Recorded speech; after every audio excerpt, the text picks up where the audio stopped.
किसी गांव में एक साधु बाबा रहा करते थे। वे जब भी नाचते तभी बारिश होती थी।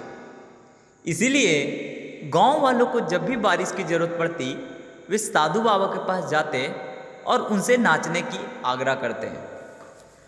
और साधु बाबा जब नाचना शुरू करते तो बारिश जरूर होती थी। कुछ दिनों बाद उस गांव में 4 शहरी लड़के आए और उन्हें इस बात का पता चला कि हाँ, किसी साधु के नाचने से बारिश होती है। तो उन्हें बिल्कुल विश्वास ही नहीं हुआ और उन्होंने अपने पढ़ाई के घमंड में गांव वालों को चुनौती दे दिया, मैं भी नाचूंगा तो बारिश होगी, और अगर मेरे नाचने से बारिश नहीं होती है तो उस साधु के नाचने से भी बारिश नहीं होगी। गांव वालों ने बाबा के कुटिया के पास उन्हें जाकर सारी बात बताई। तभी उन लड़कों ने नाचना शुरू किया।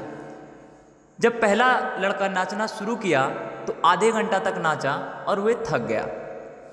फिर दूसरा लड़का ने नाचना शुरू किया और वे लगभग 1 घंटा तक नाचा और थक गया। बाकी दोनों लड़कों ने भी ऐसा ही किया, लेकिन बारिश नहीं हुई। अब साधु बाबा की बारी थी। जब साधु बाबा ने नाचना शुरू किया, 1 घंटा हो गई, बारिश नहीं हुई। 2 घंटा हो गई, बारिश नहीं हुई।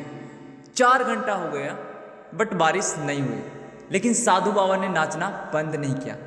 अब शाम लगभग ढल गई थी। तभी बादलों की गड़गड़ाहट की आवाज़ सुनाई दिया और जोरों की बारिश शुरू हो गई और साधु बाबा नाचते रहे। वे लड़का ऐसा दृश्य देखकर दंग रह गए और उन्हें बिल्कुल यकीन ही नहीं हो रहा था कि ऐसा हुआ कैसे। तभी उन्होंने साधु से क्षमा मांगा और पूछा कि बाबा, ऐसा कैसे हुआ?